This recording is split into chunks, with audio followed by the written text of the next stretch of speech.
Bonjour, c'est toujours Olivier Cachin pour un nouvel épisode du Rewind. Un Rewind qui sera totalement britannique cette fois-ci et qui sera celui d'un anniversaire puisque le 23 mars, Damon Albarn, oui c'est de lui dont il s'agit, fêtera son 54e anniversaire. On va donc parler de cet artiste incroyable aux multifacettes qui est d'ailleurs décoré du Most Excellent Order of the British Empire, OBE. Il n'est pas encore anobli mais ça ne saurait tarder. Damon Albarn et tous ses groupes et tous ses projets, c'est maintenant dans le Rewind.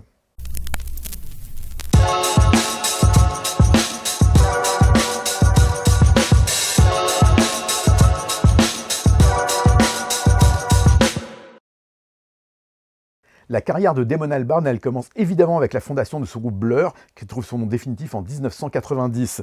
Blur, c'est un premier album qui est très baggy, que Damon a détesté, au full disait-il, dégueulasse. Le deuxième, c'était un peu mieux, mais celui qui nous intéresse, c'est le troisième, et c'est bien sûr Parklife, des lévriers en couverture et des tubes comme s'il en pleuvait. Le premier, c'est bien sûr Girls and Boys, un single qui a été numéro 1 en Angleterre, avec une couverture assez originale puisque c'est tiré d'une boîte de capote Durex. Quel romantisme, bravo Damon, qui a un morceau qui a été remixé par les Pet Shop Boys, morceau qui a aidé cet album à atteindre les stratosphères de la vente puisqu'il a été certifié platine et plus d'une fois.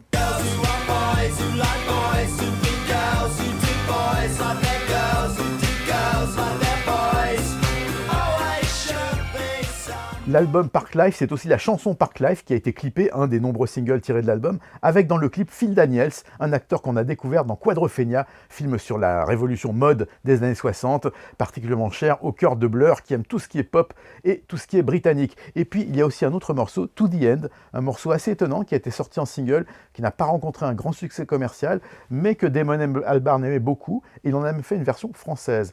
Une version française en français, un peu de cuisine dirons-nous, mais il a été plus loin puisqu'il a été chercher Françoise Hardy, avec qui il a fait une autre version en français qui s'appelle To The End, la comédie, illustrée par un clip un peu surprenant et que comprendront uniquement ceux qui sont très branchés cinéma français d'auteur des 60s et très intello, puisque le clip reprend le scénario et certaines images de l'année dernière à Marianne Bad, film d'Alain Resnais, sur un scénario d'Alain Robbe-Grillet. Autant dire que Damon Albarn montre tout de suite qu'il a des références intellectuelles, mais c'est pas grave puisque l'album est pur Britpop. Et d'ailleurs, l'année suivante, en 1995, il y aura ce qu'on va appeler la Battle of Britpop, soit Country House contre Roll With It, c'est-à-dire Blur contre Oasis. Les deux ont sorti le single au même moment. Qui a gagné? Évidemment, c'est Blur, mais ça, c'est une autre histoire. Ce n'est pas celle de Damon Albarn qui continue maintenant. Si pour Damon Albarn, les années 90 ont été celles de Blur, groupe qui a connu un succès phénoménal en Angleterre et au-delà, les années 2000 vont être celles d'un nouveau projet.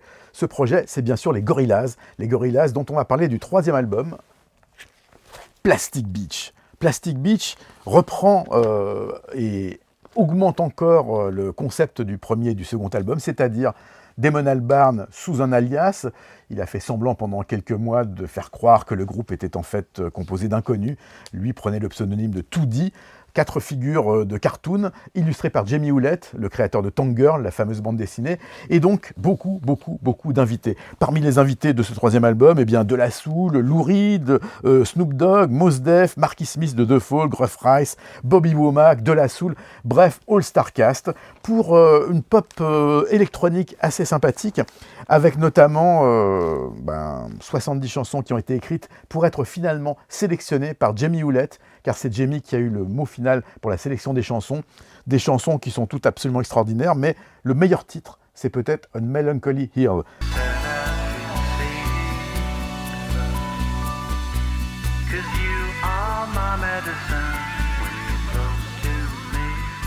Un single parfait, un single qui ressemble un peu de la New Wave des années 80, illustré d'un clip en cartoon lui aussi bien sûr, où on retrouve Paul Simonon, le bassiste des Clash, Mick Jones, le guitariste des Clash, De La Soul, Lou Reed, et puis évidemment Snoop Dogg et De La Soul qui sont aussi invités sur l'album, qui sont sur le single Super Fast Jellyfish, leur deuxième collaboration avec les Gorillaz, puisque De La Soul était déjà présent dans le précédent album.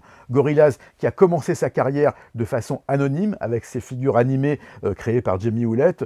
Bien évidemment, on sait depuis longtemps longtemps que c'est Damon Albarn, le Deus ex machina des Gorillaz, les Gorillaz qui sont un groupe toujours en exercice et qui, après 20 ans d'existence, ont fini par avoir une vie plus longue que celle de Blur, le premier groupe de Damon Albarn.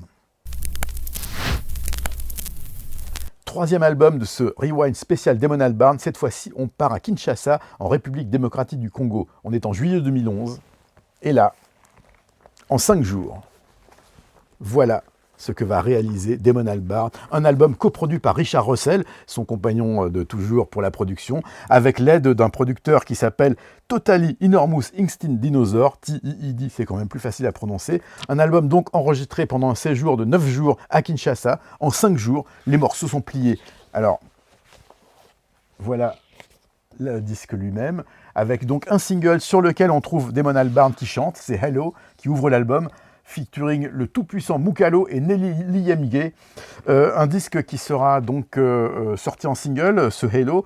Tous les autres morceaux, ce sont des groupes congolais, produits donc par Damon Albarn, TEED et Richard Russell. On retrouve des artistes comme Yende Bongongo, de Oknes International, et puis Evalat Litongo. Des noms compliqués à prononcer, mais celui qu'il faut retenir, c'est Jupiter Bokonji, un artiste incroyable qui chante Ha Congo avec Bokatola System. Et puis, le dernier morceau de l'album, un morceau absolument incroyable, c'est Bokatola System qui le réalise. Ça s'appelle Departure.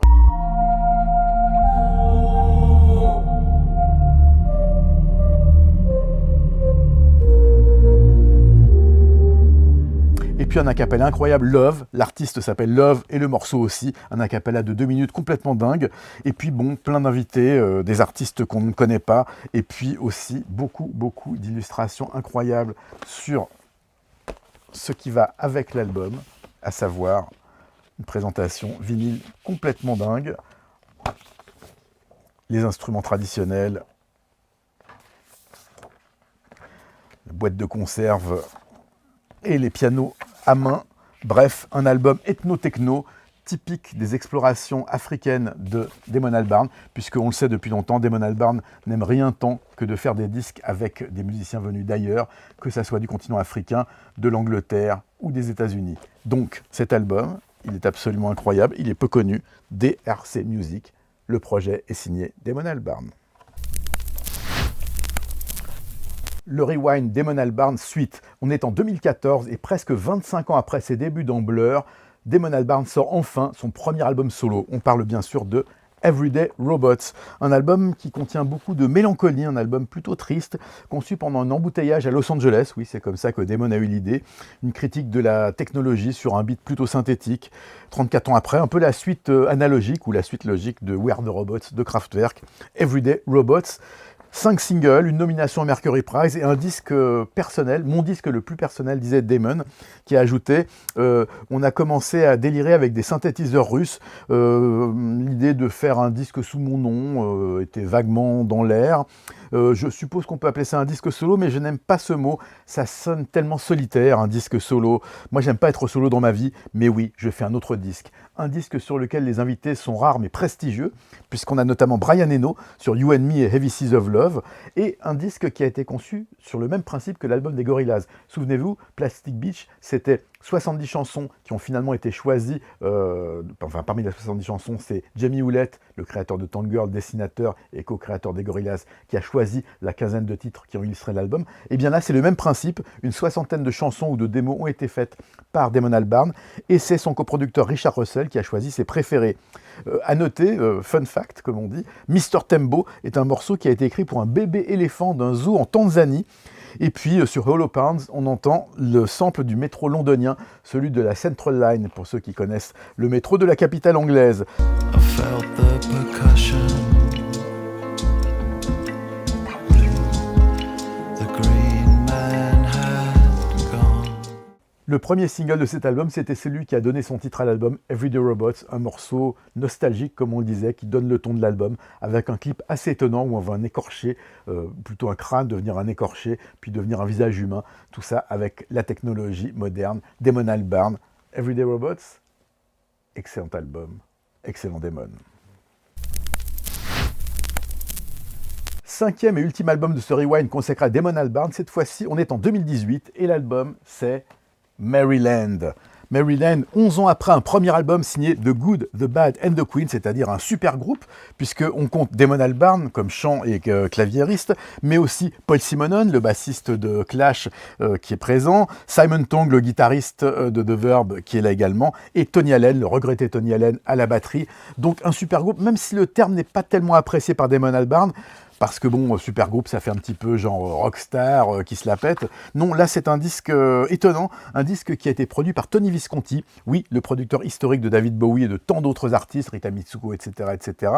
Et puis ça commence avec If You Are Living, dans Maryland, le morceau qui donne son titre à l'album, une anaphore, If You Are Living, If You Are Living, If You Are Living. Évidemment, en creux, cet album est un album qui parle du Brexit, un événement qui a beaucoup choqué Damon Albarn, et il n'est pas le seul. Still say goodbye, and if you are leaving, can you leave me my silver jubilee? Et puis un morceau qui annonce un album lui aussi assez nostalgique, un peu un adieu au monde d'avant, la tristesse infinie, le constat d'échec d'une civilisation autodestructrice. Bref, un grand morceau. Les autres morceaux sont excellents aussi. On notera The Last Man to Leave, encore une référence, de Poison Tree. Bref, The Good, The Bad and The Queen, qui avait un peu raté son démarrage avec le premier album, le réussit complètement avec ce second album, qui sera hélas le dernier, puisque Tony Allen n'est plus avec nous. En tout cas, Damon Albarn, un nouveau projet, une nouvelle réussite, The Good, The Bad and The Queen. Voilà, c'est la fin de ce rewind consacré à Damon Albarn et ses différents avatars, groupes, concepts, etc., etc. On lui souhaite une nouvelle fois un bon anniversaire puisque c'est le 23 mars qu'il fête ses 54 ans. N'oubliez pas de vous abonner et de liker la page sonvideo.com. On se retrouve le mois prochain pour une nouvelle vidéo. D'ici là, portez-vous très bien, stay safe, ciao.